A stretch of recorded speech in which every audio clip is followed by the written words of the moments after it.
Athletics. Now, here is the voice of the Salukis, Luke Martin.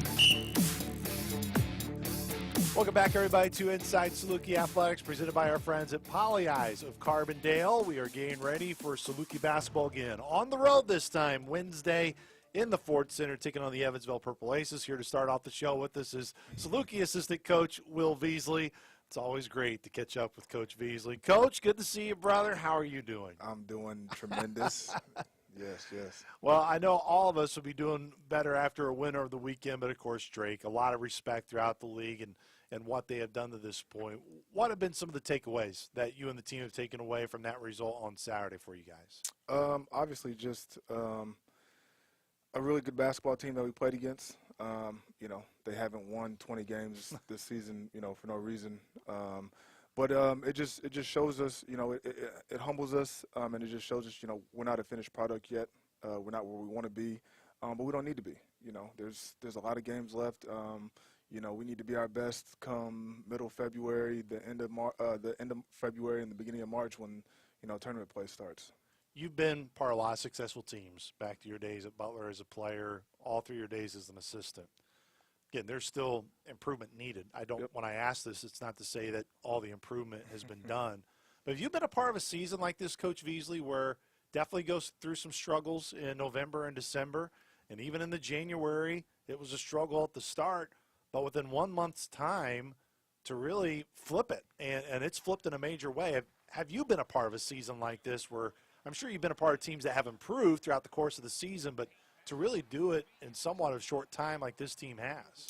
Yeah, no, my third year at North Dakota State, kind of similar makeup, really talented team who we were excited about. Some things didn't go our way early, but it's a team that, just like these guys that we got right now, they never stop believing to come into practice every day and just go back to business as usual and work and stuff like that. It's real similar to that team. And saying that, by in no way, shape, or form were we a finished product yet. And I think that was the best part, is there was just always room to grow, and the guys were committed to learning and building and getting better, and accepting coaching and understanding that it is a long season and there's still opportunity. And we keep telling our guys right now, we're a really good basketball team. We need to play like that every game. And I think, as the rest of the season finishes out, the guys will get back to, what we were doing, the UICs, the Valpos, and stuff like that. Look, you filled so many different roles throughout your career too, and of course it helps when you've been a player and played at an extremely high level.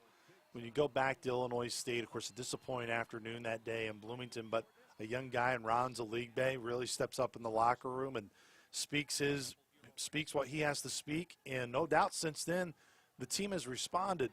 What has it been about this group, even when there's been some downs, Coach Veasley? What have you seen day to day that's still giving you guys as a staff that optimism that this team can figure it out, that this team can get to a point where they can be more than competitive and compete with anybody in the league? Well, I mean, I think a lot of it comes to what you just talked about with a young guy like Rollins. We've had multiple guys step up at different periods, whether it be practice, the weight room, preseason conditioning. We've had multiple guys step up and obviously take ownership. We keep telling the guys, this is your team. But obviously it's just we go into every game and every practice making sure our guys understand, we still believe, it's nowhere near where the season's nowhere near done, And yeah. I think our guys obviously believe that. And, again, you get the UICs, the Valpos, you get the Northern Iowa games and stuff like that. And I think as a competitor, you're never, I know me as a player, I never bet against myself. I was always going to think, regardless of the situation, who we were playing or who was lined up against us, we're always going to come in prepared and ready to win basketball games. The ironic part of this stretch is that the losses have come at home for this group, which I know we feel that for our fans. But to be able to go on the road, to win at Valpo, to win at UIC, to win at Missouri State, Of course, even before that, very competitive at Belmont on Yes. the road when this thing turned. Yep. What has changed with this group in terms of, I don't want to say like the mentality or anything flips when you go on the road, but how has this group embodied playing pretty well on the road here in recent weeks, Will? I think it's, there's a certain urgency when you go on the road. And we tell our guys every time, like, hey, it's just us. It's the only people that believe that we can win this game are the guys in this locker room and the guys that came on this trip. I think that, there's a heightened sense of urgency, because you understand you're going to play at someone else's arena. They're going to come out, it's not going to be easy, and they're going to come out hyped, juiced, ready to go. Kudos to our guys. I think that they've accepted the challenge when we go on the road and played against these obviously tough conference opponents to be ready from the time that the ball is jumped. And we obviously know that it starts before that, with the preparation and with the travel. Every game is a physical battle. There's no question about it. But the physicality of Drake and for our guys to see that up close, again, every team in our league brings a level of physicality to it, Will, but how can that help them in terms of not necessarily just knowing, hey, this is how physical you can be, but moving forward, man, you got to bring that physicality each and every night throughout the league, whether you're at home or on the road. Yeah, and again, I think our guys obviously understood that and knew that going into this game. Obviously, different when it's live and you're playing and stuff like that. Yeah. But it's just another area for our guys to learn and to get better and be better the next time. And again, we keep telling our guys, you're not going to get do-overs, but I know that if we could go back, I know our guys are excited to for the opportunity to play those guys again. You've been able to overcome some turnovers. Valpo was a game where just, the basketball kind of got away a few times, and I know it's been an area the last two games that's a little been a bit of frustration because prior to that, been taking care of the basketball at a high level. Yep. What do you contribute maybe just the last two games when you tip the cap to the opponent and Valpo and Drake and what they were doing defensively? But what's an area that maybe it slipped a little bit the last two games that needs to get cleaned up for Wednesday, Coach Beasley? Yeah, I think Valpo just you go back even maybe a little further just with Evansville and Valpo really tried to pack it in and they went under on us. Who they had guarding some of our guys was a little different than I kind of thought they would have. But I think it was just a little bit of that, and then obviously when you get when Valpo goes up and when these our opponents go up, you do get those guys who they do want to try to get it back all in one possession at times and stuff like that, and that can get us in trouble instead of doing what got us here. What's been successful by moving the basketball, multiple guys touching the ball.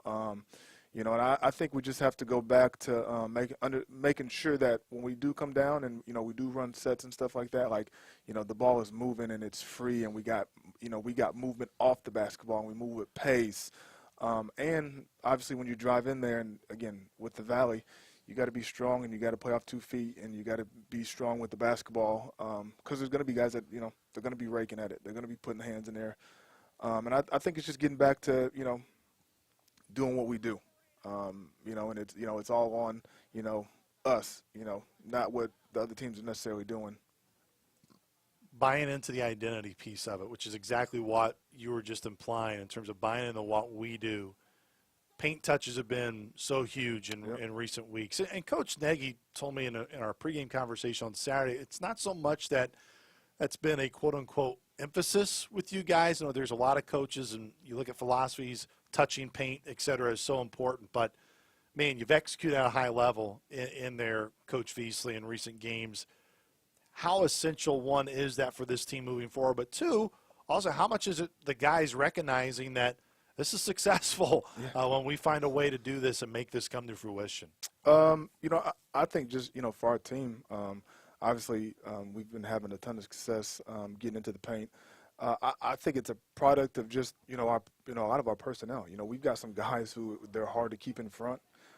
We got some guys who are physical and strong and who can get to spots on the floor and stuff like that. And I think, maybe we haven't necessarily emphasized it, but we've shown film, what happens when we touch the paint, and it's not necessarily always we get layups or we get fouls and stuff like that. Now now the floor opens up, and now we can kick the shooters. Guys who catch it out there, they're not settling, just because it's an okay shot.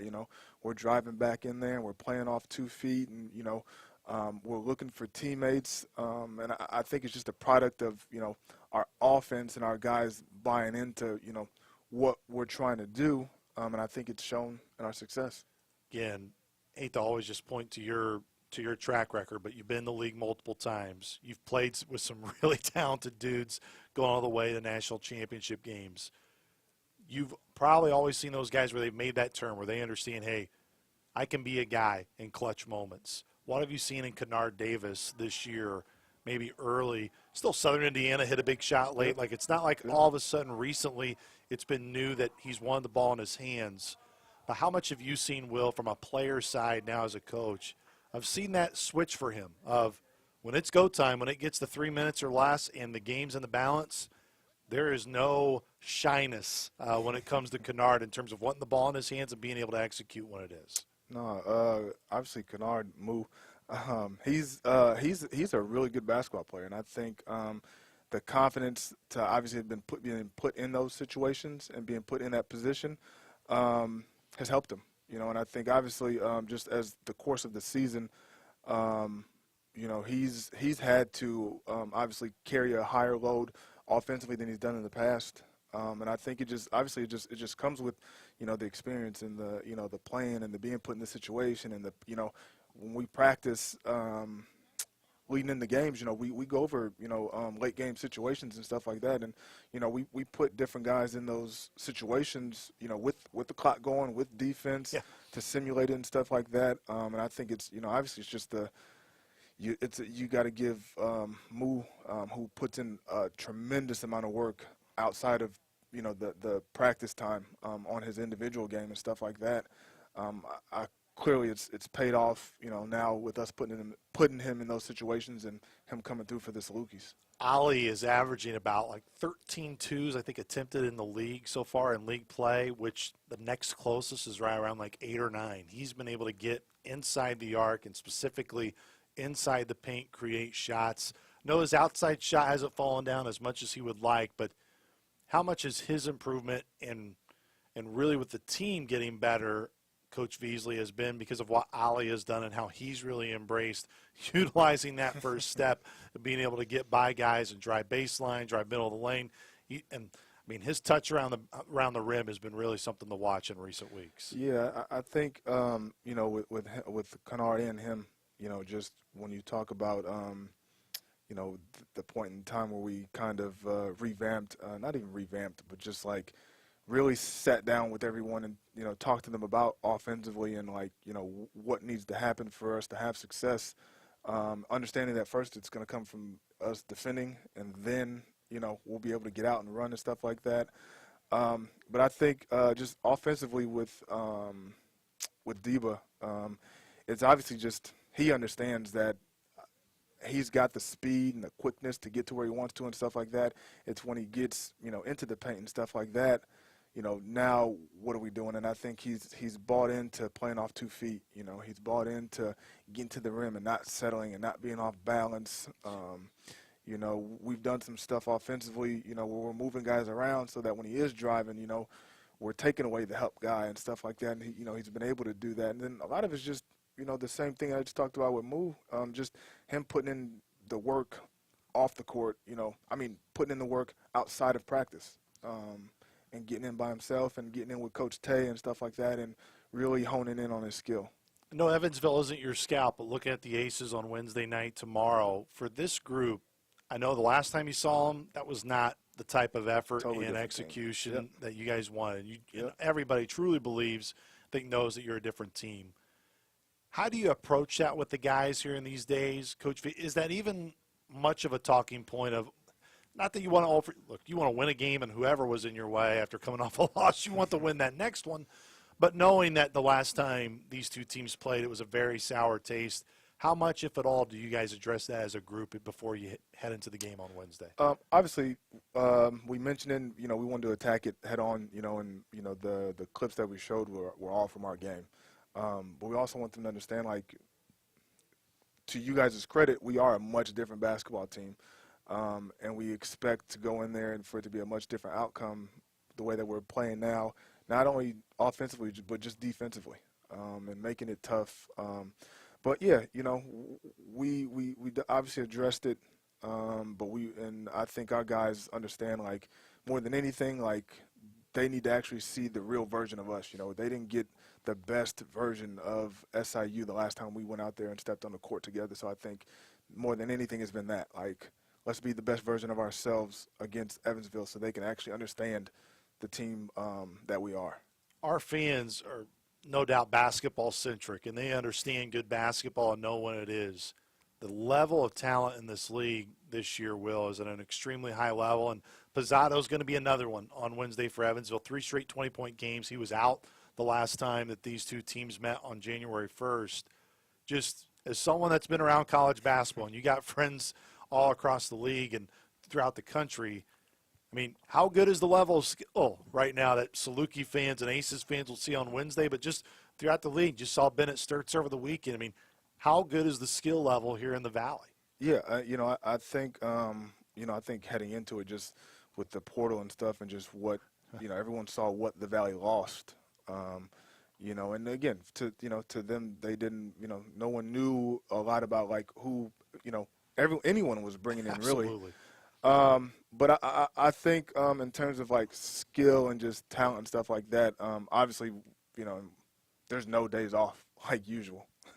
Every time you play, regardless of who it is, Evansville, Southern, Valpo, UIC, our last two opponents, obviously Drake. But there's no days off, and I think the league is in really good hands with some good young players, and then obviously the upperclassmen that have stayed, namely the Drakes and the Northern Iowas and stuff like that, have shown that, regardless of who they're playing, you watch what just happened with Northern Iowa and Bradley. There's never going to be an easy night, regardless. And I think the league is in really good hands. Yeah, very impressed with All Right as well. Oh, I mean, just did many. Not want to leave him out. Yeah, we got a firsthand view of, of him as well, so definitely. Before I let you go, we're going to have Jaheim Weber coming on the show here after you. Jaheim going through his redshirt year. Sometimes redshirt years cannot be easy on guys. What have you seen from Jaheim day to day where he has really embraced this redshirt year and he's getting better? I mean, obviously, it's you just sit down and watch a practice, and there's times in the beginning when he first got here, and again, you've seen him. He's used to being bigger than everybody else. I think he's shown that his skill set is a lot higher than most would think, and just maybe that's a product of the way they played in high school and stuff like that. But Jaheim's love for the game and just to get better, I think that's been one of the things that, from the text to can we get a workout in, do you got time before film, hey, do you got some extra film for me to watch and stuff like that. I think just his knowledge, his want to learn, and then obviously just to be able to go against, the Jarretts, the Rollins, the Jorges, the Antoine Masseys, the Kennard Davises, the Ali Divas, every day in practice, I think has really, really benefited Jaheim. I'm really glad you brought him up, and I don't want to let you go without talking about the success he's had, because we haven't had a coaches show since then. But Jorge Marino, what he has done really over the last couple of weeks, but it's not, I say the last couple of weeks, it's what he's done since he's gotten here to continue to have that buy-in, what it's been for you guys as a staff to see a guy that's never given up, that's given you everything you've had in a practice. Now his name's getting called a little bit more, and just confidence is oozing out of Jorge. Jorge, man. That kid, or that young man, obviously tough start just in terms of, like, getting on the floor and stuff like that. But he's a guy that playing 20 minutes, not playing at all, you knew that you were going to get the same Jorge every day in practice. You were never going to see him upset, sad. Like, it was just business as usual. And I think everyone's seeing it now. It's paid off. And he's obviously capitalizing on his opportunity on the court.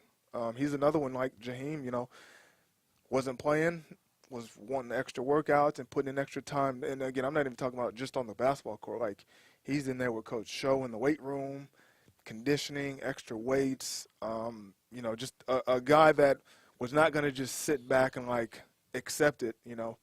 He was working and when no one else is seeing it and stuff like that. So obviously, super, super happy for Jorge and the success he's had on the court and stuff like that. But it's no shock to anyone around here. Coach Beasley, appreciate the time. Looking forward to seeing you guys play tomorrow night at Evansville. It's going to be a lot of fun and time to get back into the win column, Coach Beasley. Hey.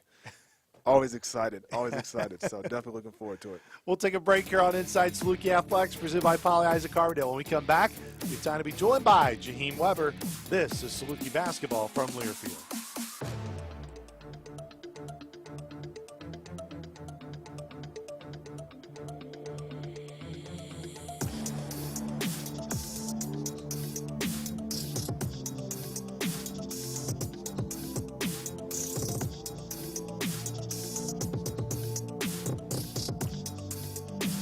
Welcome back, everybody, to Inside Saluki Athletics, presented by Poly Eyes of Carbondale. Southern Illinois on the road again Wednesday at Evansville. A guy who we haven't seen on the court this year, but, man, he's been a big part of the Saluki team in practice going through his redshirt year, is none other than freshman Jaheim Weber, who joins us here on Inside Saluki Athletics. Man, it's good to see you, brother. Yeah, for sure. Good to be here. How's the redshirt year? I know this is kind of a bland question to start, or a broad question, I should say, but how has your redshirt season been? It's been really good, I feel like when Coach pulled me in to, kind of talk to me about it and, give me a decision, and I was kind of skeptical at first, but after after going through this year and, I'm just seeing every day how it was the right decision. So just been grinding and trying to help the team any way I can. When you were approached, they say, hey, we're thinking about doing this, Jaheim. What was kind of your mindset, thought process to it? What did you see were pros and cons? How was that process for you to go through it? I mean, well, I wasn't close to it. I was they kind of just explained the situation I'd be in and how redshirting would help me and stuff. And I mean, I listened to them. I talked to my family, and really after I got the support from them, and we decided to just get rolling on it. So. I'm one of the guys that have seen you since the summer to now, and the effort that you put in has never dipped, Jaheim, and I think it's a really good credit to you.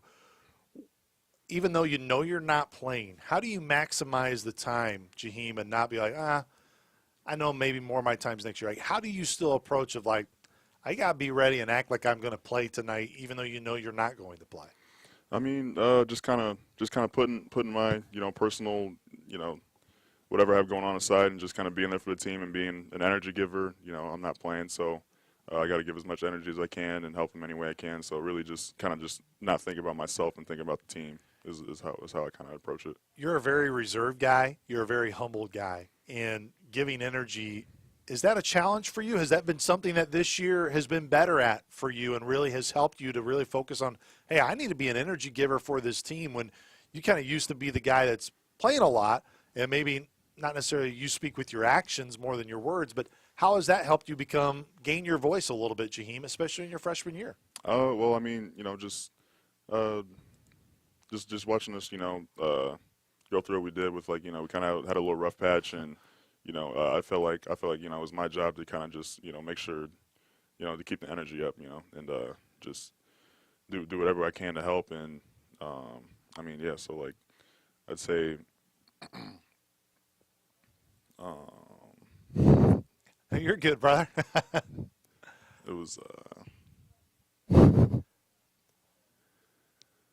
I mean, yeah, coaches talk about all the time, staff talks about all the time, be an energy giver, not an energy vampire. And, I feel like keeping the energy up in those rough times and how we, kind of bounce back a little bit and are starting to figure out who we are. It's really important to keep the energy up and not die,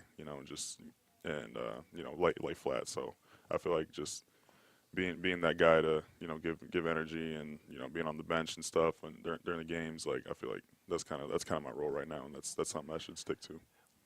You've always been someone that's had really good size, but I would even say during your time here, you've gained some really good muscle. How big has the weight room been for you, Jaheim, and how has your body really transformed even since, June of summer to now?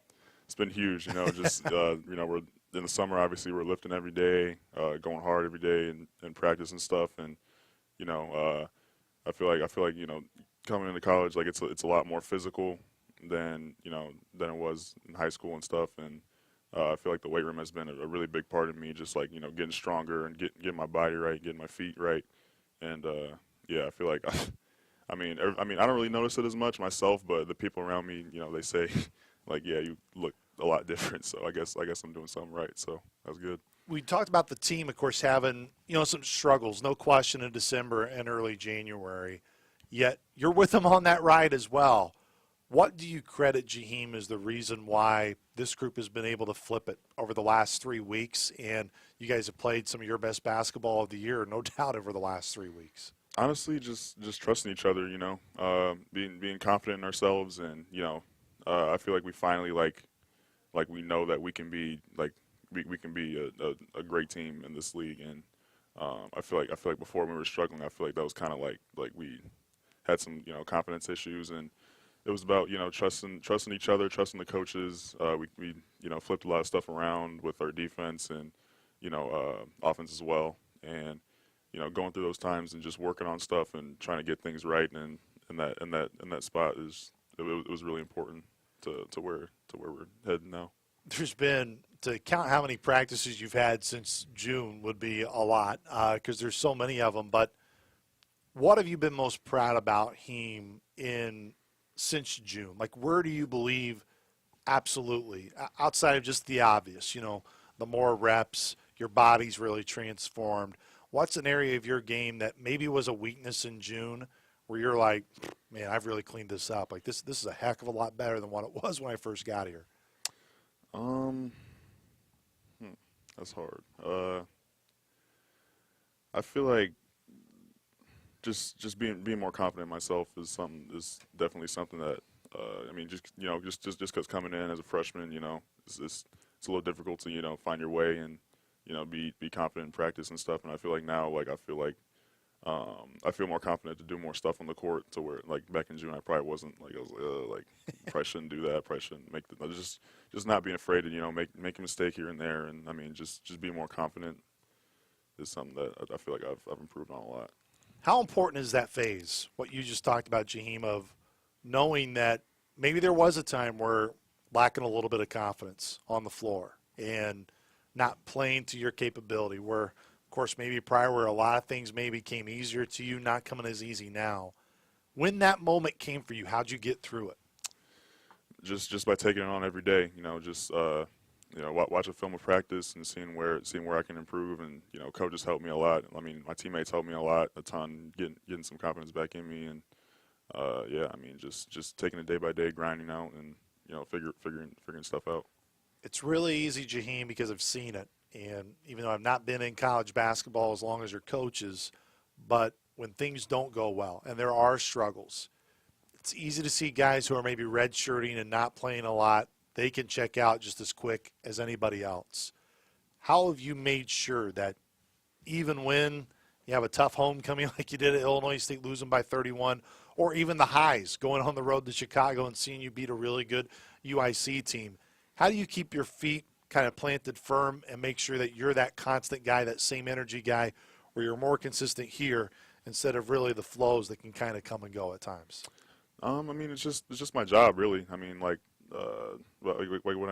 they first talked to me about redshirting and stuff, and they said like we need energy on the bench, and or like we need energy in practice or whatever they need, I think of that as just my job. Like that's my job this year.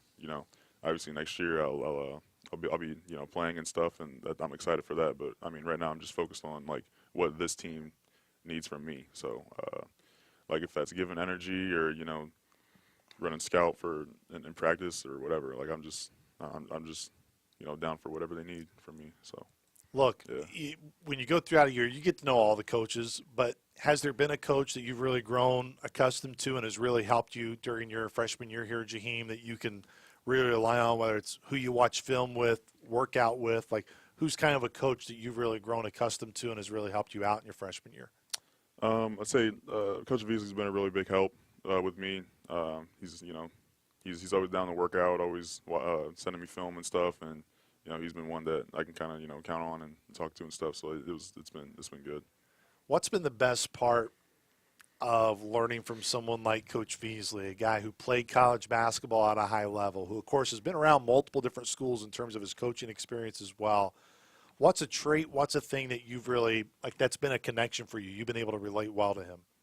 It's easy to, take a lot from him because, he played at Butler, went to the NCAA championship. Yep. And, been coaching for years. So it's easy to kind of trust him and, pick up stuff from him. And, Yeah, Coach Beasley, I know, has been just such a huge part for the group.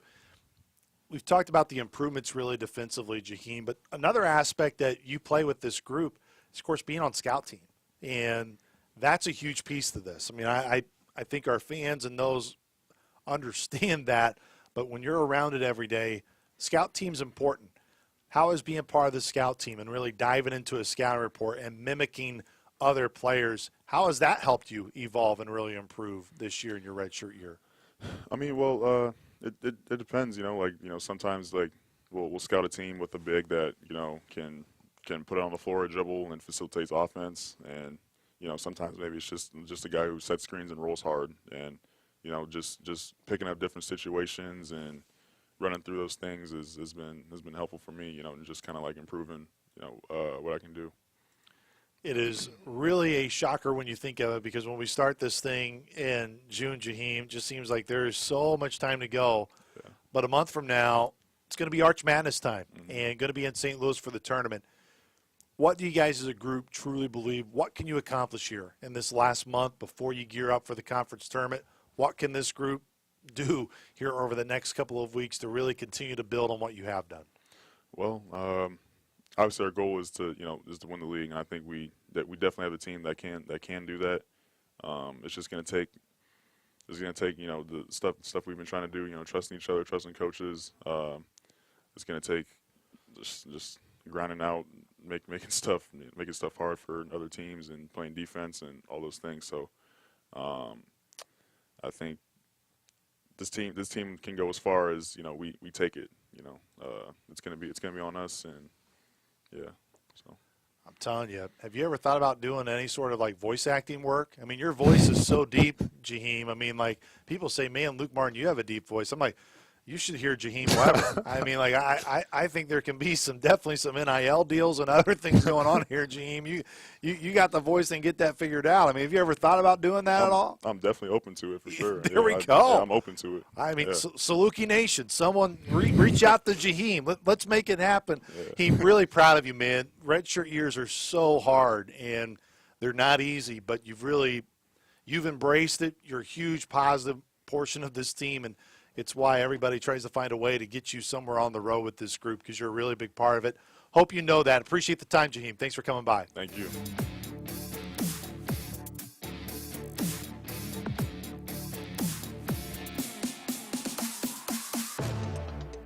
We're back on Inside Saluki Athletics, presented by Poly Eyes of Carbondale, now joined by women's basketball head coach Kelly Bond White. Coach, really appreciate the time. I know, recording this on Monday night for Tuesday's show here. Mondays are a day to decompress, so I appreciate the time. Oh, not a problem. Not a problem. With this weekend, some good stretches at Illinois State. I know we talk about execution so often with a young group, and there was some execution on Friday, a little bit of a tougher game on Sunday. How do you kind of evaluate this past weekend? I talked to my kids, and there was a point where I said, I can apologize to you guys, because at the end of the day, in the best case scenario, you guys were planned to come off my bench. And I said you could grow as freshmen, you could grow as sophomores behind a veteran group. And I said, that's not the case. We can't control it. So since we can't control it, how do we respond to that? You respond to that with, you have a great opportunity. You have a great opportunity that a lot of people in your position aren't getting across the country.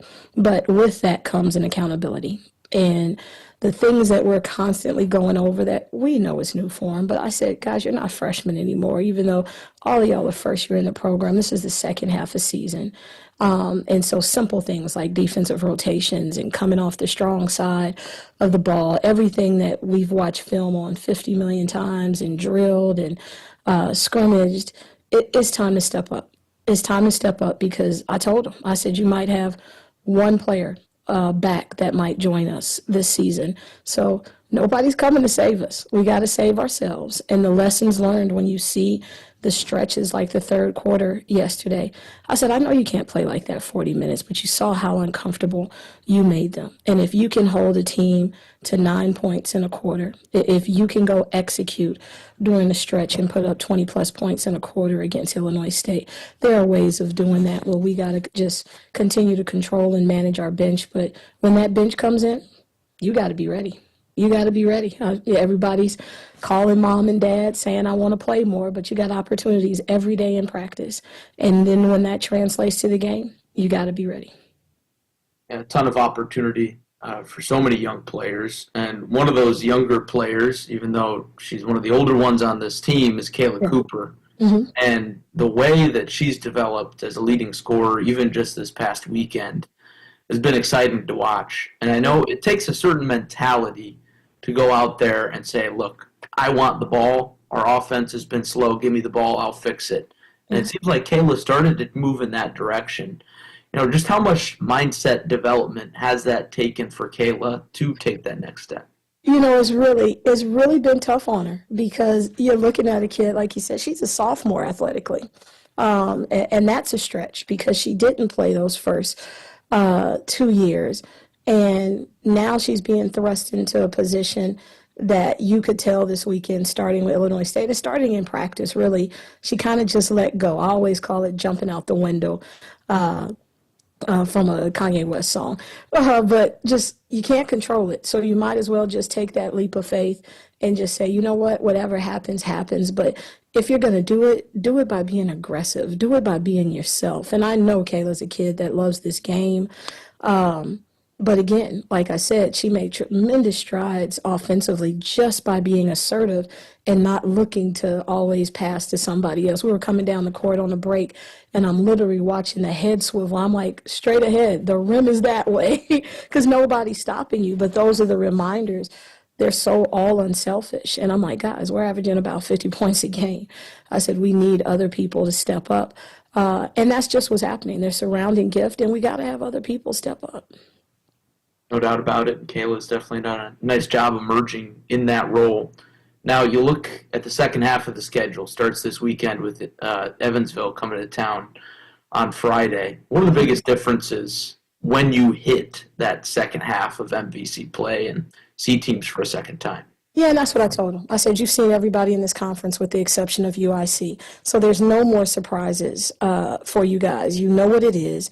You've seen just taking Evansville. You saw what you could do when you locked in and played. You just started too late within there. So you got to jump on them, you know, from the beginning. You have to be willing to make the adjustments. And in this league, you got to commit to playing defense. And that's our Achilles heel right now. We're showing it in flashes. Too many easy scores by teams that aren't doing anything that we haven't seen, you know, all year. Things that our practice squad takes them through every single day. So right now we're, again, working on our communication, working on putting our horse blinders on and not looking at the other person saying what they're not doing and she's not doing this. And I told them there's a reason a racehorse wears blinders. Because you get distracted when you start looking around at all.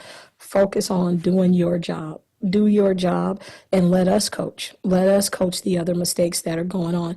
But if you can deflect to other people, then you're not looking in that mirror and saying, hey, what do I need to fix? You're worried about the next person. You know, with Evansville, you bring up the defense. You know, Evansville similarly has had some struggles, but the offense in that first matchup down in Evansville, yeah.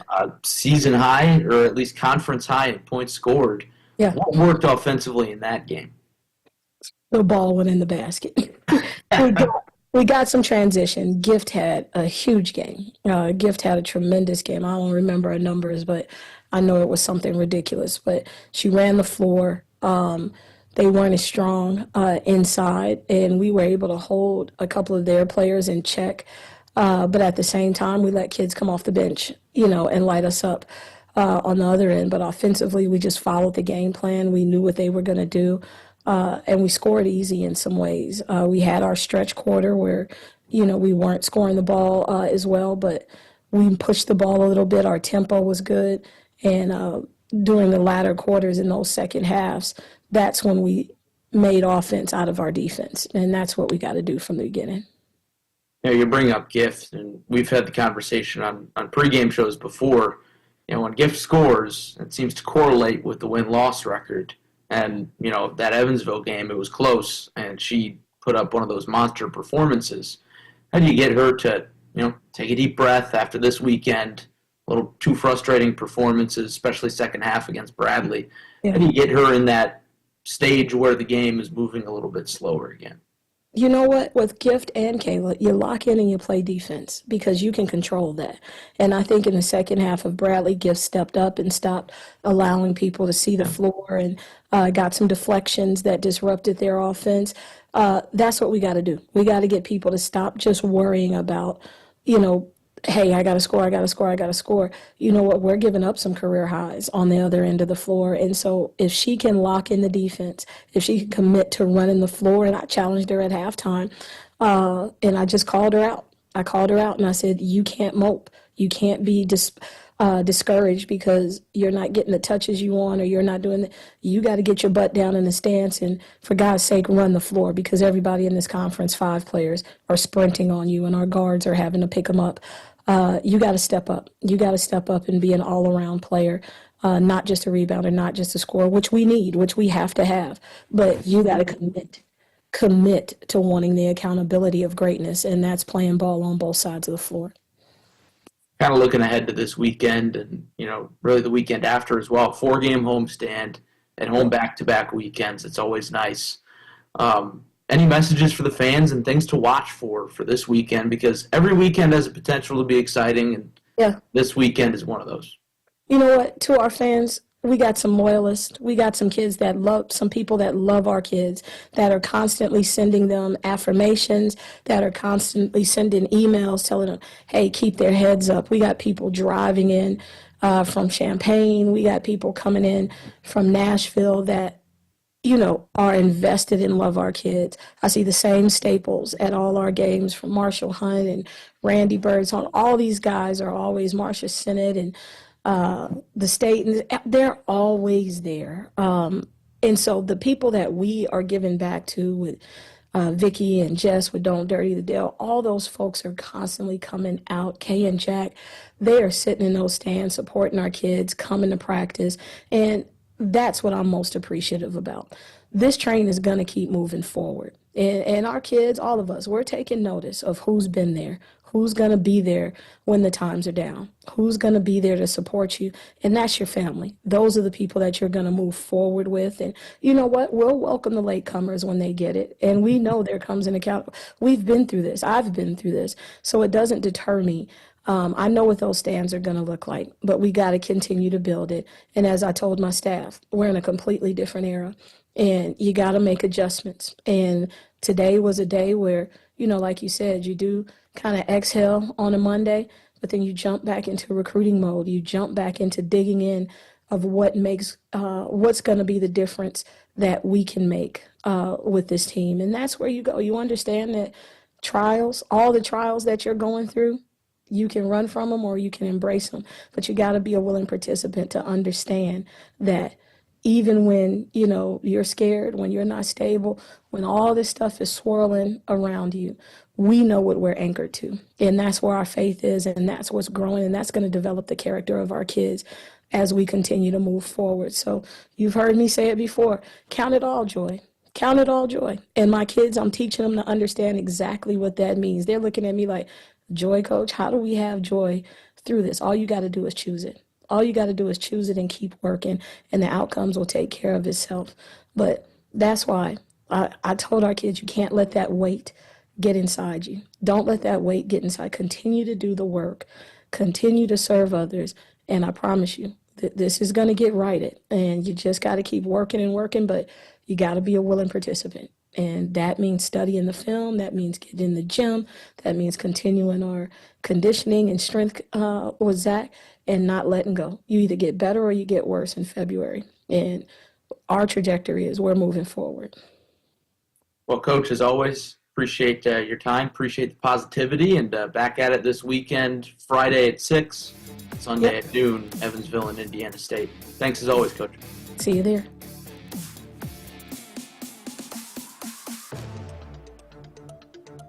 Welcome, everybody, back to the Poly Eyes of Carbondale Inside Saluki Athletics Coaches Show. It is springtime. Now, we are right around the corner from Saluki Baseball starting. Coach Sewell, who we have on the show today, of course, her group gets going this weekend. Coach Rhodes still got another week, but next weekend they'll be hitting the road down to Texas, to UT Rio Grande Valley. And we got Coach Rhodes join us here on the show. Coach, it's good to finally catch up with you, brother. How's the fall finally over, early part of your winter, and into January, early February? How's the time been with the Saluki baseball team so far? You know, it's been a good year so far, and you picked a great day. I mean, it's baseball weather today. Yeah. We need to be playing today. Well, you need to save this wetter for UT Martin later this month in a couple weeks. You know, it'll be probably 30 degrees when we have our home and over. But no, it's that time of the year, especially on days like this, and we got off to a rough start with the weather when our guys first got back. But we've been outside consistently for about 2 weeks now. We've had some really good days, and we've gotten pretty much everything that we needed to get in so far up to this point. And we're going to finish off. We got 4 kind of smaller scrimmages this week where we'll try to get everybody up to pitch counts that we need to, try to give everybody some more live at-bats. And I feel like we're in a pretty good spot. You know, it's getting to that point where, you know, this week, you know, this time next week, really the only thing that we are going to need to do is just play somebody else to kind of learn from that. And but it's been a good preseason so far. How much of a challenge are these days, like right now, Coach Rhodes, for fans that don't understand that? Maybe they think it would get easier when you're right when the season about to start, but take them through how you set up your days, how you set up your practice times, your scrimmage days, of how that can be a little bit of a challenge, especially when the season is basically right here. Yeah, I think the biggest challenge that you currently have now is because we can only play ourselves. Yeah. So we played ourselves all fall. We're going into probably our 10th or 11th scrimmage so far this preseason, and it's more of you're fighting that boredom of constantly playing yourselves, and the same pitchers are facing the same hitters, and you know, so it's more of just you know, getting the guys to understand that we've got to concentrate, we've got to get our work in, we've got to do it to the best of our ability and continue to challenge each other and push each other. And I think that's where it gets to where, you know, our guys are just so anxious, and you know, we can't let them look forward to February 14th before we get there, because we do have work that we need to do prior to that. So that's kind of the main challenge right now, honestly, is just keeping them engaged on where we're at presently. As you sit here today, Coach Rhodes, what has you most optimistic from what you have seen, from all the scrimmages, the numbers, and what the data actually shows you, what you've seen with your eyes? What makes you go, this makes me feel really good about heading into 2025? You know, I think if you look at all the championship caliber teams that we've seen in our league, you know, balance is the key. And you look at where we're at right now going into the season, you know, we have everybody on our roster available to use. And we've got some guys that are going to be a little bit limited going into first weekend just due to some knick-knack injuries, nothing major or anything like that. But I do like that we feel balanced at this point, where we're not just going to have to outslug people. We're not just going to have to pitch like crazy. You know, so, and that's the key. You know, you look at, you know, the Indiana States, the Evansvilles over the last couple years.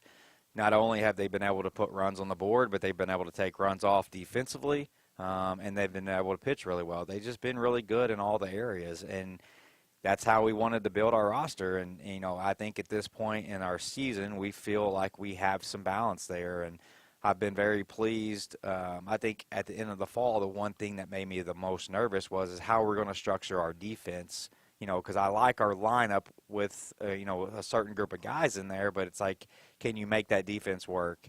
And, so far in the preseason, we've been very sound defensively, which is making me feel a lot more comfortable going into the real season. And as we caught up at practice the other day on Friday when you guys were going through your scrimmage before the weekend, that was an area I asked you about was where do you feel you're at in terms of defensively? Because even at times last year, you wanted more pop, consistency in terms of throwing strikes on the mound. But yet your team was still in a lot of positions to win really important games, and at times errors came at really bad times. Where has this group, regardless of who you put out there, as you saying, I can see this group molding together and coming together as a group defensively where maybe it won't be your biggest strength, but it maybe won't be as big as a weakness as what it was at times last year. Yeah, when you kind of look at the middle part of the field, that's where it all starts. And, we're going to slide Jordan Bach from right field over to center field, and he's played a really good center field this season so far. We put him out there in the fall, so he's had a lot of time to kind of adjust to that. And, Bach's a kid that can really, really run. And, not that he didn't play a good right field, but that speed in that corner position just didn't get to show as much as it does out in center field. And he's done a really good job of kind of manning the gaps out there. And then, we've got some newer options that's going to be at second base, which Stephen Loden's a tough guy to, fill those shoes defensively. And not that we will. He was one of the best second basemen in the country over the last couple years, when you look at his fielding percentage. And so we don't necessarily need to try to find somebody that's going to be him. We just need to have somebody out there that's going to be solid. But I like, we got some shortstop options, and a guy named Tim Samay is probably going to man that position. And, he's a kid that was at Ole Miss and went to a junior college and then is here. And, he's battled some injuries, so he's a little behind the eight ball offensively.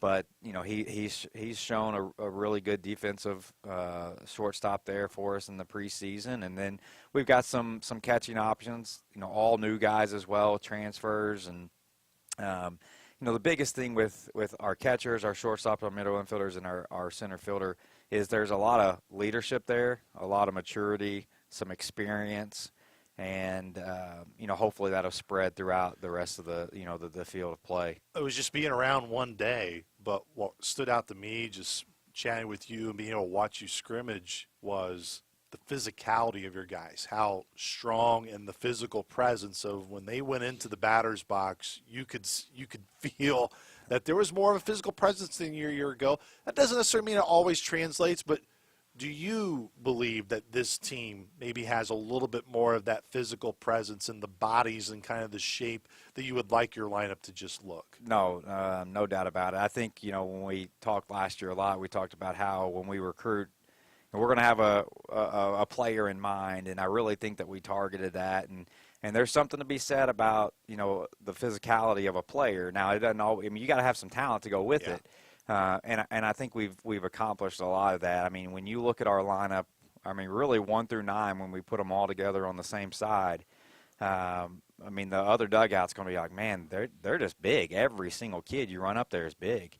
And I think the scrimmage that you were at, it kind of, we don't always want to live and die by the home run. But if you remember that day, we put three balls over the fence, and you're looking at 7 or 8 runs with one swing of the bat right there combined. And, that's you have to have that ability to be able to do that in order to either spread that lead or catch back up in a game quickly. But not just that. I think we have some guys that have some bat-to-ball skills along with that physicality. And, we're definitely going to, when we walk off the bus, we're going to look the part for sure. This year, we're able to do some different interviews and podcasts leading into the season, which our fans can catch those on our podcast network and listen to each of the guys. And one of them was Matt Shark, who you knew needed a year ago, especially it showed at times late in the year where, man, Shark would have been a really big benefit in this game at this moment. Now he's back. He told me the other day he feels really good. His body's in a good spot.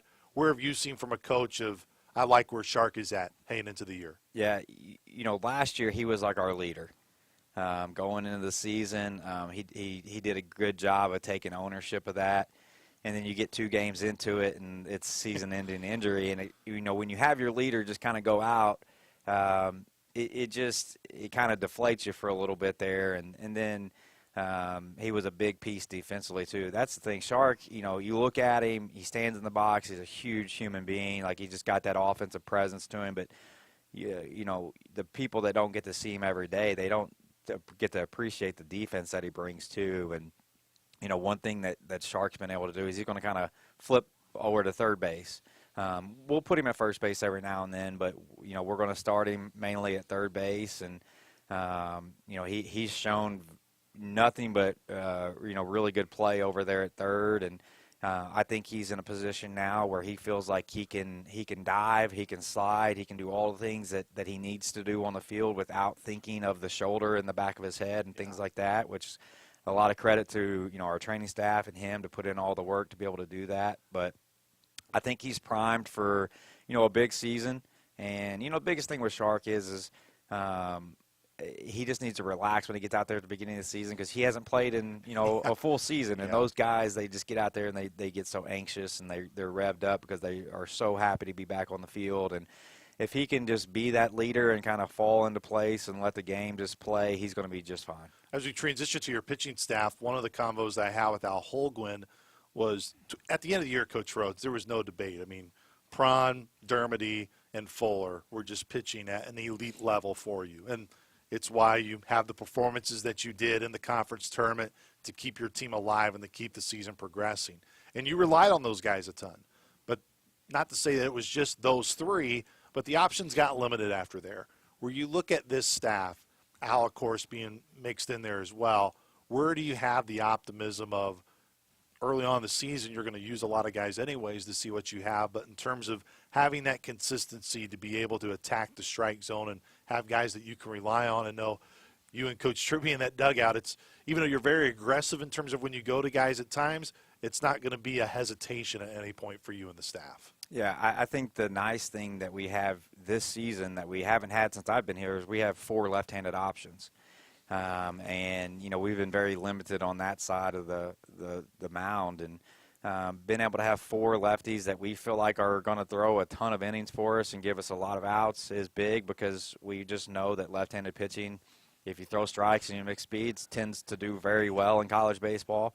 The biggest key is we've got some roles that we haven't necessarily got guys penciled in, that we're going to put them out there in situations and see if they solidify it. And, for instance, like a closer type role and things like that, we don't have a guy coming back that's got that locked down or anything like that. And we have pitchers that have thrown well. You try to put pressure and scrimmages and simulate things, but it just doesn't simulate a crowd. It doesn't simulate a real win or a real loss. So we'll have guys go out there that are going to be under pressure for really the first time in Division I baseball. Yeah.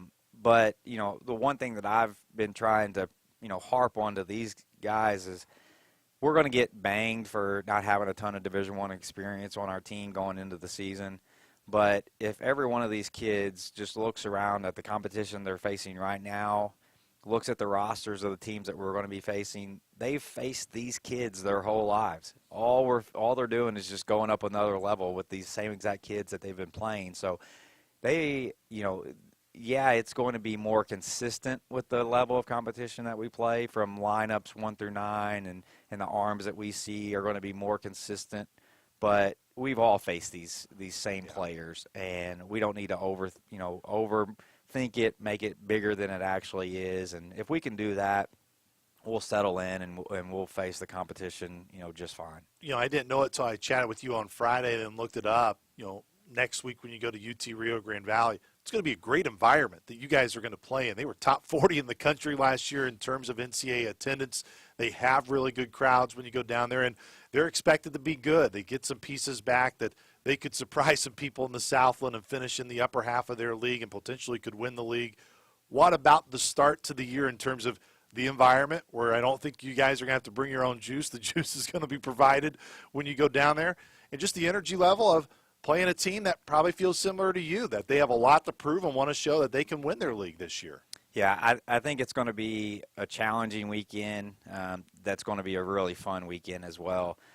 When you look at their team, I think last year they felt they underachieved, and a big part of that was they lost their Friday night starter, who is the pitcher of the year in that league. He pitched 5 innings last year total and was out, for the rest of the season, and he's back. So they feel really good about having the pitcher of the league, back on their Friday nights. And if you look at the preseason stuff, not that necessarily means a lot, but they are picked second in their league behind Lamar, who I think won 44 games. So there's a lot of respect for them in the Southland Conference this year, and they've got a lot of high expectations, and it'll be good. I mean, the weather's going to be almost 80 degrees while we're down there, so the weather's going to be fantastic. The crowds, they were actually, I think, 30th, according to some of the things you look at in attendance, averaging over 2,500 a game. They play in a really nice ballpark. And I know some coaching friends that are down in the Texas area that whenever I was, trying to decide, hey, do I go to this trip or not, I kind of called them and said, hey, what do you know about this place? And every single person that I talked to said, if you can go, you got to go. It's a great environment. Your kids will love it. So I'm excited. It's something new for our guys. We'll be able to hop on a plane and head down there for, an extended period of time and play those guys and play in a fun environment. And hopefully with, the opening weekend, just the juices that you have from that, the crowd, good competition, hopefully it'll bring, the best out of our ability. Coach Rhodes, before we let you go, you've always, and we've chatted about it even last year, you do a really great job. I think within our podcast, our fans can see recruiting really great kids. And I say kids, but really great young men that come here and represent your program in so many great ways. But there's also a mentality piece that you want when you get on that field of going and winning a game and having that championship mentality. You're going to ultimately figure all that out as games start coming, and you've only really played the majority of yourselves. But in terms of what you've seen in your inner squads, what shows you that the mentality makeup of this group can be one that you really push and try to preach and really work on every day within your program? Yeah, I think, one, you see leadership evolve. You see a lot of communication on the field. We've also had those times, too, on the field where, we're umpiring ourselves. There's been some bickering back and forth. There's been some competition. There's been some guys. I think this Saturday we had some stuff, some words go back and forth, and that's okay. Yeah. But that, we're getting tired of playing each other. So those things are good during competition. And we talked about to our guys all the time, when we're on the field competing, let's get after it. When we go in the clubhouse, we're one team, we're together.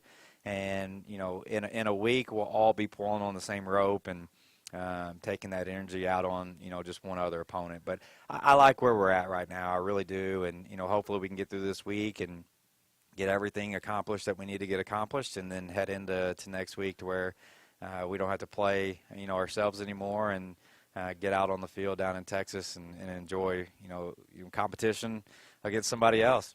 Coach, as I told you before we started, everyone's been demanding for me to get you back and get our weekly segments going again, and it's here, brother. We're here. I mean, through the rest of May, we will be having these. And, I'd be okay if we do them well in the June, too, if we can make that happen. Yeah, no, we definitely need to do that, and I can't believe we're here. I mean, I'm happy that we are.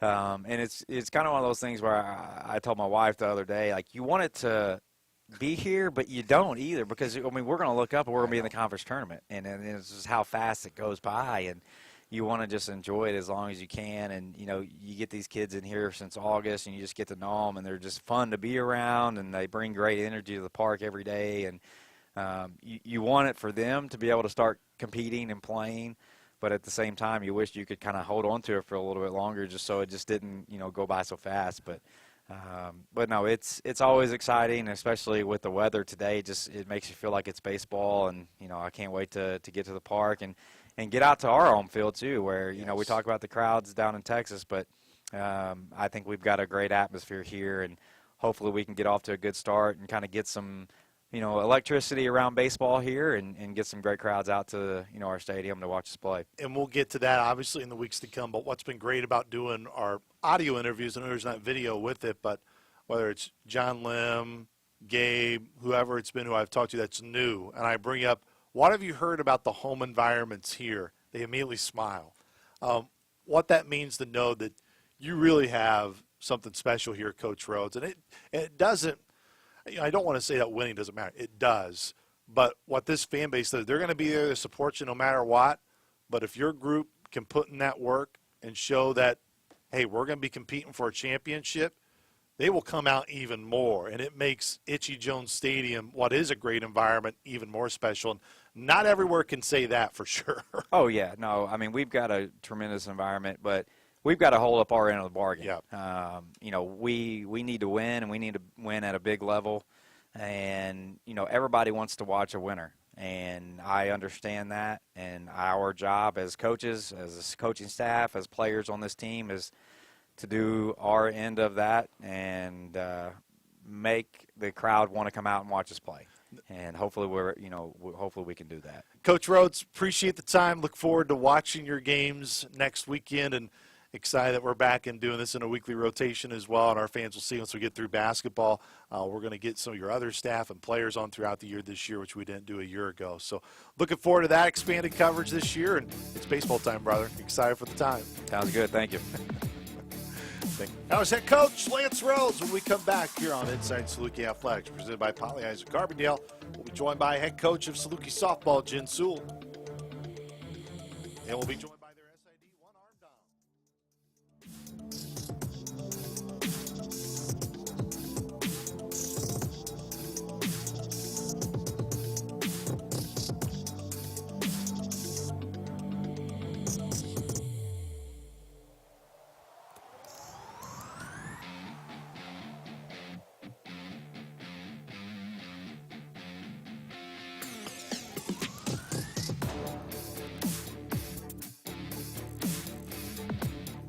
Nobody better to close out Inside Saluki Athletics, presented by Pollyeyes of Carbondale here on Tuesday afternoon than none other than the coach, Jen Sewell.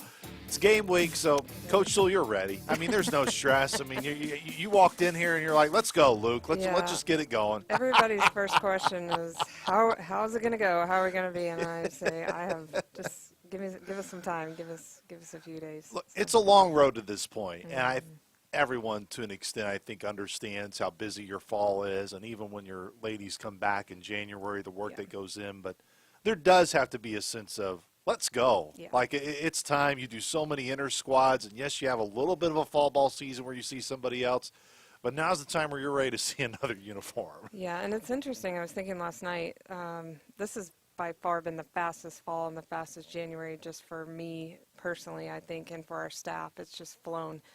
But I think it speaks to a lot of the effort that we've put in and just really making sure that we are ready, and it's time to play somebody else. So you get to that point where, you don't want to see your own pitching staff anymore, and the pitchers are like, okay, that's enough. So, Look, there's been so much conversation about your pitching staff and the depth that it's been able to build. Depth. That's what everybody wants when you get into a season. But what have you seen from the fall into January and now as you get ready to go, where you truly believe that can be a strength of this team this year? yeah, I think there's going to be two very clear, powerhouse pitchers. But what is really cool about the staff is there's three even better sort of tactical pitchers that I think are on our staff. They can do some very specific things and match up. And we've really been toying with those matchups in the last couple of weeks, trying to figure out, is it a lefty matchup? Is it a righty matchup? Are they vertical kids? Are they horizontal kids?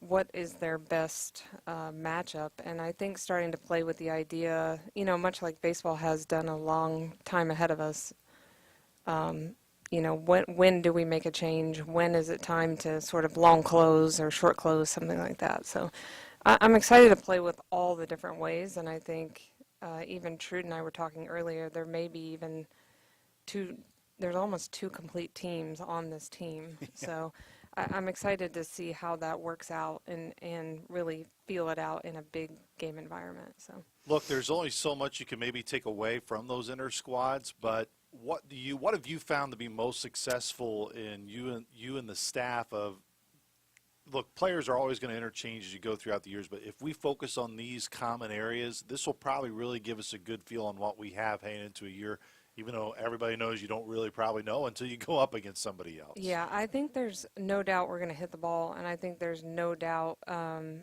we need to learn about ourselves defensively, and that's going to be on us to see where that is. We're going to have some interchangeable parts just because of graduation.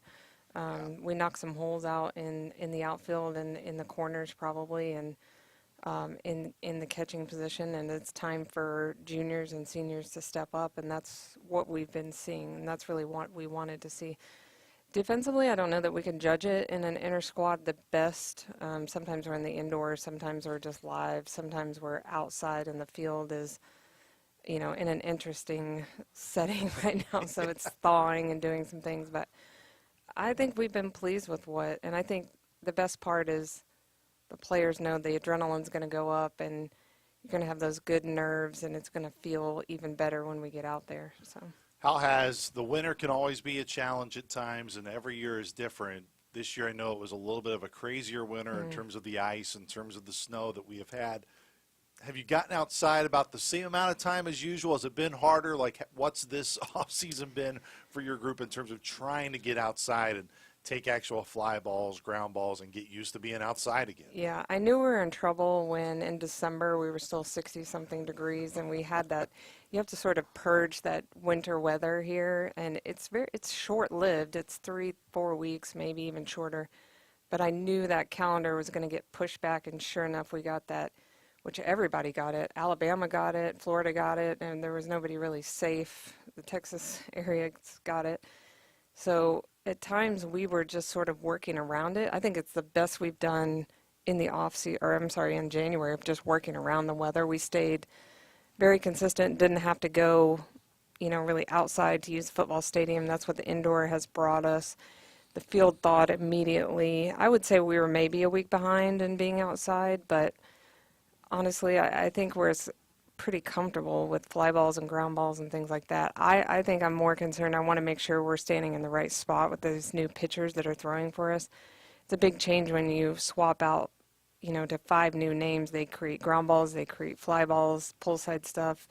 I felt like in the scrimmages we create a lot of just dump balls that are just barely getting into the outfield. So we're sort of charting some of that to see, like, we're going to get some balls off the end of the bat. We're going to get some balls in right field that we haven't seen in a while. We threw a lot of inside stuff in the past few years where we knew to stand, a lot on the pull side, and lefty specialists that were just dumping the ball into left field. So I think we were charting and trying to pay attention more to where do we need to be, which is hard to tell in the indoor. One of the things that has really stood out to me, and Mike Trude's get to know your Saluki segments with your ladies heading into the years. One, how smart your ladies really are, how well spoken they are, and all those things don't always necessarily translate to wins, but I know that's an area when you go out and recruit Coach Sewell, of an area of focus, of importance. You want a really good culture. You want to find the really right fits. This group, is it right where you typically want it to be in terms of that culture standpoint, in terms of how really everybody treats one another and the personalities that they share with one another? Yeah, I think I think everybody knows we changed out almost 50% of the roster, and transfers are a lottery pick sometimes in terms of culture.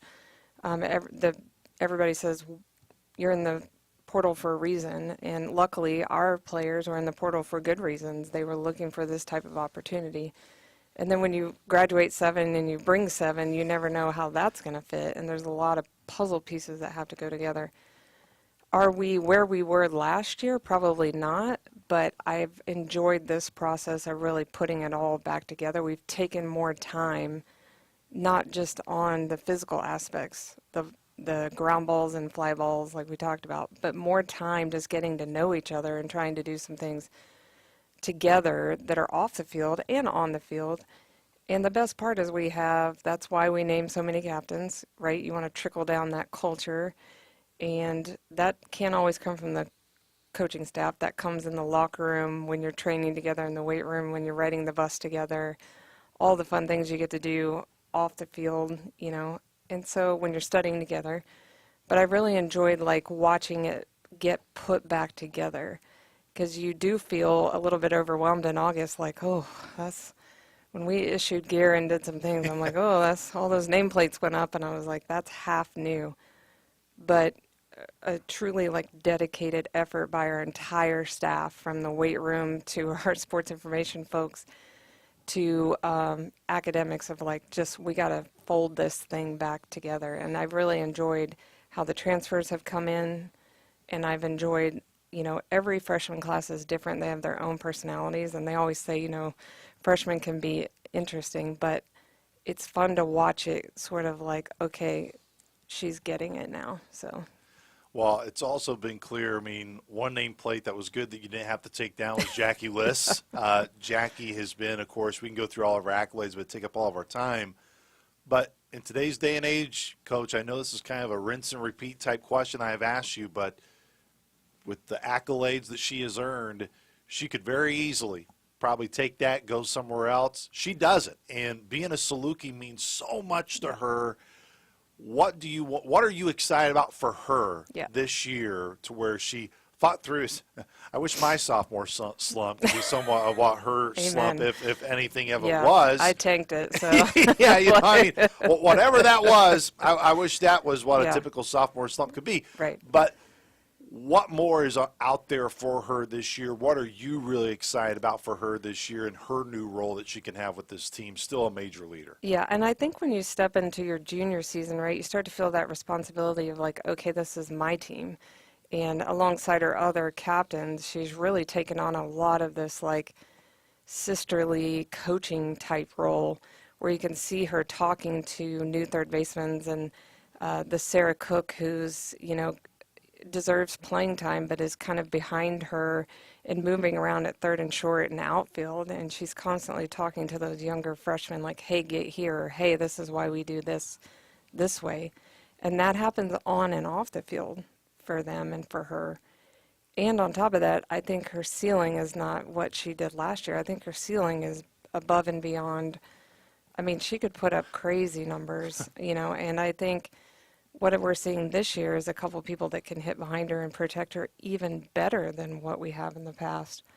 So I'm just excited to see her. Like, I think she's a first teamer. I do. I think she's first team All-American. I think she could move up. Anytime you get that Player of the Year tag put on you, it's always interesting to see where you go from there.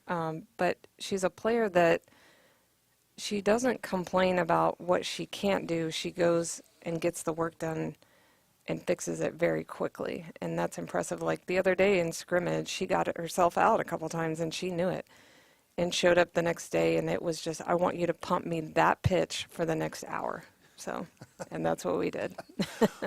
Can you even describe the amount of pressure that she does have, like what's on her shoulders? Like, she does a really good job of, when you just chat with her, like, you would never know that, one, the expectation level, but I know her expectations are higher than anybody, so she puts a lot of pressure on herself. But have you ever been around anyone that has this much expectation and then is the way she is through it all, if that makes sense? Yeah, I would say you get to coach maybe one per stop, and I've had maybe two other players that I've known that had that level of just sort of, they don't ride the roller coaster, they don't go up, they don't go down.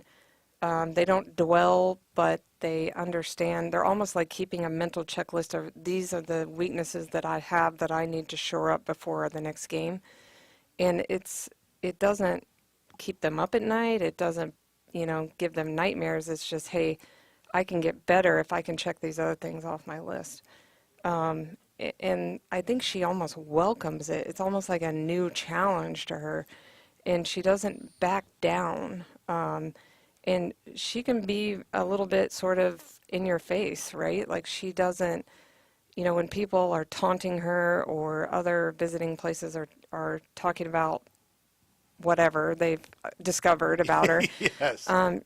It's almost like fuel. And I think it's a very interesting, like, psychological situation where very few players just turn it into their fuel and use it as like gasoline to get better. Look, these are always tough questions for me to ask, especially at this point in the year, Coach Sewell, when you're right at the start. But is there anybody or a group that you've looked at this offseason and go, I love what they've done? Like, I'm excited for them. I'm ready to see them get an opportunity on the field that maybe is not getting as much chatter as like Jackie would. Yeah, I think this year hinges a lot on what Emma Austin does, Haley Wilkerson at third base. I think Amanda Knutson has put in the work, and I think Anna Carter and Addie Baker are as ready in their career as they've ever been to really step up and be the Riley Hamiltons and the Elizabeth Warwicks and those Bailey Kaylors and the Maddie Everlys. It's just their time, and the coolest part about coaching in this program is we're always waiting for the next class to take over. We're not necessarily having to go out to the portal, except for a few key areas. Yeah. And we're just waiting to roll that class over, and it's like every year they take a step up.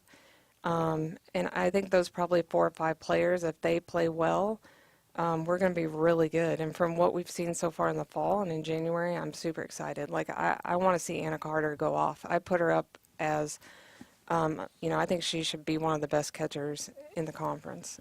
Haley Wilkerson has sat her time and has gotten infinitely better. I know Emma Austin is going to do her thing in center field, and there's a couple sophomores that are ready to go. So, to kind of piggyback off of Anna, to have a year like last year where maybe gets more in a reserve role, and now being more kind of in the forefront, to also like that's a kind of, not to say that I want to speak this about Anna, but when you maybe not have the role that you would like, it's easy to be like, team success, but I want to use that and go somewhere else too. That kind of is a similar profile you see in a lot of other sports.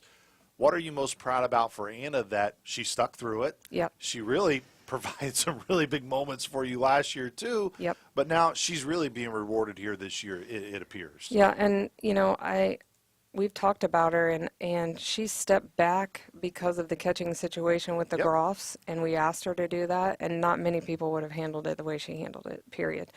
My respect for her went through the roof. Probably one of the best, like, this is the kid that you want to play with, this is the kid that you want to ride, fly with, ride the bus with, hang out with, like, just one of the best humans on the planet. And is really, really talented on top of that. Lefty hitter, righty thrower. I think one of the best arms. Threw out Emma Austin yesterday, first pitch in the scrimmage on, I guess, Sunday. And I think she just deserves her spotlight. So. And a great personality, too. Yes, and an absolute hilarious individual. Like, can keep it light, but has a feel for when, times are tough, and has a feel for all her teammates. And I think as a catcher, that's the best thing you can be, is that sort of democratic personality that's like, hey, let's all get together here.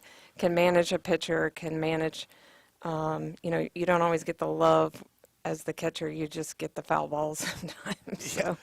Look, it's hard when you're a freshman coming in. It's never easy, and even when there's a lot of success, that doesn't mean there's trials and tribulations for them. But when you look at Katie Dahlstrom, what type of role can she have for you this year in working her way through? Katie's a funny personality, very like California type, surfer dude type. So I think her role for us is she has special stuff. And that doesn't always translate right away, because you have to learn, okay, I can't do what I did at that level. I can't do it up here. So she's going to learn, I think, if she's left a pitch, if the sequence is not great, if she threw too many in that one spot. But at the same time, I see her, she's getting swings and misses on players that on our team don't swing and miss a lot. So that's normally a good sign that she's going to be okay. I really look for her. I think the funniest part about her is she really kind of like, she doesn't give herself a lot of pressure. She's one of those pitchers that's going to kind of la-di-da through, and still just, I'm like, hey, by the way, that was a 6-pitch inning. You got 3 hitters out. Oh, I did. It's like, and 3 Ks, by the way, and she's just like, okay. I mean, not going to dwell, not going to worry too much. So you like that personality sometimes in a freshman who's just not going to coast, but not going to fixate on a bad pitch or giving up something big. So. Coach, let's turn obviously now to competition. Yep. This weekend you get to go down to Auburn, Alabama to play some really good competition with Auburn, North Carolina, App State.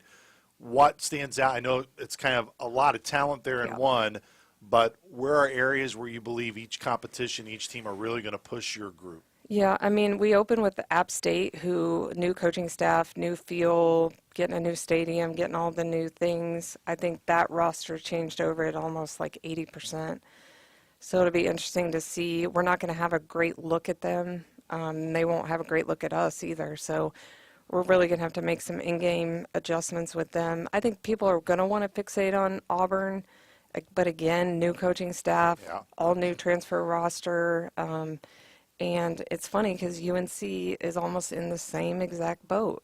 Huge freshman class, huge transfer class. So it's like we all showed up at this tournament and we're all new. So I think all the coaching staffs are going to have to figure it out as they go. And we're going to have some numbers and some looks at certain players, but we're going to have looks at them from when they, like Gearin was at Oklahoma and now at Auburn. We're going to have her Oklahoma stuff, but we're not going to know what she's looking like in an Auburn uniform. So I think it's on us to really make some good decisions, make some good adjustments in game, and try to figure it out as we go. And you have the doubleheader, of course, Friday. You have a doubleheader Saturday, and then Yep. one game on Sunday. And just when you get back into it, into our game routine, are the doubleheader days, are those just kind of, it's easy to kind of get right back into the groove, or is there strategic ways that you really have to manage your weekend and manage your team as you get back into it? I know every game is different because Right. you could have some that go extra innings longer, whatever the case may Right. be. Yeah, and I think the goal with this schedule, you can probably tell we were talking before we got on air, is to really have that NCAA feel to it all the time. So ideally, we're, much like last year, not surprised when we hopefully get into that tournament setting. I want to have that big SEC. You're going to end up probably positioned in an SEC, a Big Ten, a Big 12, an ACC host site. So let's go there and get really comfortable. A lot of those parks are bigger than ours. They have a lot more going on around them, production teams and things like that. There'll be more cameras. There'll be more people. There'll be more, paying attention to the scouting, things like that. So that really NCAA feel. And I think we've gotten that with the Auburn, Mississippi State, and Texas State as well. So I really want us to get out there, get comfortable, not so much focus on the win or the loss, but really the feel, and get very quickly into the game and get everybody, especially on the mound. Let's just go get comfortable on the mound and kind of work from there. I don't mean this to be degrading towards other programs at all, but to your point of what you said, to really get used to the feel and to get comfortable in it. But at point you may be uncomfortable to start. Yeah. And the whole thing is if your first time in front of a crowd like at LSU is when you're at LSU last Right. year, that can be an eye-opening experience. I mean, Yeah. why that's important, why you do your schedule the way you do your schedule, where you don't want the first time to have that NCAA feel when you're actually in the NCAAs. Right. And we were having more and more trouble sort of scheduling those big midweeks. We're going to get to a Mizzou this year, which I think is important. But it was getting harder and harder to really fit those into our midweeks. We could, go to the Ohio Valley, go to some other conferences, but to get to a host site midweek was getting harder and harder. So let's knock that out, get a feel for it, and then you get this really good test, and you can write all these things down after 3 weeks of hey, we've got to work on this. Nothing major, just we've got to feel better when that wall says 220. We've got to feel better when it says 200. We've got more foul territory. We've got 4 umpires. We've got more looks, right, at cameras and replays and things like that. So, and it's as much about us feeling comfortable as a coaching staff. And then, the Valley's going to be really good this year, but it's going to look very different in a lot of ways. We turned a lot of rosters over, but maybe we get so comfortable in the big game environments that when we come into the Valley, the game is not so sped up. Coach, appreciate the time, and also really appreciate you and your program allowing Mike True to come with you this Yeah. weekend. Of course, early this season, Mike's going to be on the call for all the games here in the early portion of the season, which is great coverage for you in the program. Absolutely. One, your program, no question, deserved it, but for you, allowing that to happen is a huge plus for us, and the expanded coverage is always great each and every year, trying to add even more, and excited to see your team play. I know you're excited. Yeah. The players are excited. it's finally here, Coach Sewell. It's We're game really week, excited yeah. to see you this weekend. Thank you so much. Once again, that was head coach Jen Sewell, and that does it for Inside Saluki Athletics, presented by Poly Eyes of Carbondale. A big thank you to everyone who joined us on the show today, from Coach Lance Rhodes, Coach Will Beasley, Jaheim Weber from Saluki Basketball, and Coach Kelly Bond White, with our voice of women's basketball, Larry Larson. So for the Coach Jen Sewell, I am Luke Martin saying so long. Be sure to cheer on all Saluki Athletics this week. We'll be back with another episode next week, everybody. Go Dogs! This has been Inside Saluki Athletics, presented by Poly Eyes of Carbondale. The preceding has been a Learfield presentation on the Saluki Sports Network.